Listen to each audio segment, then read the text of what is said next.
judged by the way you are dressed, you know. And she's African. Jay and I, my partner, is here. And we got to South Africa on our flight to Brazil. And by the time we got to the gate, the guy said, this way. And we started to go that way. And then he said, all economy class that way. And then we came back and said, no, we're not flying economy class. We're flying business class. And he looked at us, okay, this way. Because there is a general perception that if you're African looking, dressed like this, you're poor, you have no level of intelligence, and you have to be flying economy class. And because I travel so much, I have to deal with this every day. So by the time I walk to the counter, I have to say I'm flying business class. It's because we all have perceptions about each other.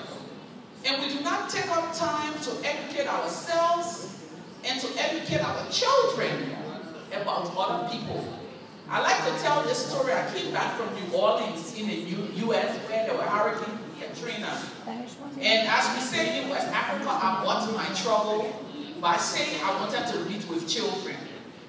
So after speaking at this big conference, they took me to the 9th ward where there was the worst disaster. And so from 10 in the morning, I had to work with 6 years olds.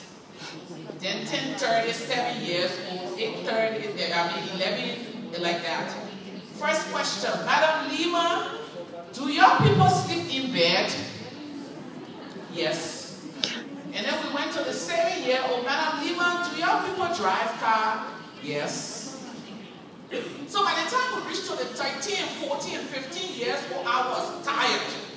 So the first person that raised her hand and said, Madam Leymah, I shouted, for the record, I do not live in tree, and I do not have a tiger for my pet.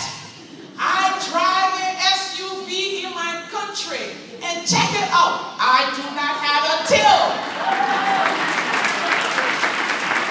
And they all started screaming. But those are the perceptions. Some people still believe that we live in trees in Africa. When I tell them I follow NBA basketball, and I just have to watch the first 4 teams play, and I can give you a very good prediction of who the finalists will be, they all scream because I dress like this.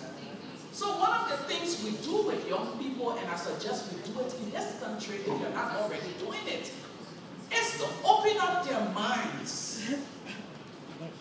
Your next door neighbor, get to understand them. Get to appreciate who they are, what they are. Because a lot of the crisis we find ourselves living in this world is because of misconception, perceptions, and negative stereotypes. If you are sitting in a plane and by the time a man with long beard walks in that plane, you start calling Jesus' name because you think he has a woman. That's true. Even me, sometimes I do it. Oh Lord, don't let him kill us. Until we get to understand that not all of these people or everyone who dressed that way have this kind of attitude, we can't start to forgive. We need to get to learn each other. Learn Brazilians. And don't think that every boy in this country plays football. It's not true. Some of the children in this country do not play football at all. But if you think all of the boys in Brazil, Walter, that you play good football, all of them play good football, you will be making a big mistake. Similarly, when you go to Liberia, not all of the boys who you see held guns and killed people. So the way to do it is through education, through awareness, through sensitization, and having honest conversations about the state of the world. We fail to do that with our children. We don't discuss politics with them. We don't talk about the state of the world. We don't talk about issues that should be affecting them. We need to open their minds beyond Brazil, beyond Nigeria,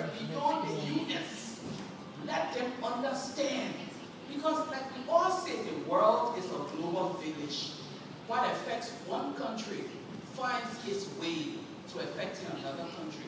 I'll take two more questions because I have the tendency to talk a lot, and then we can go.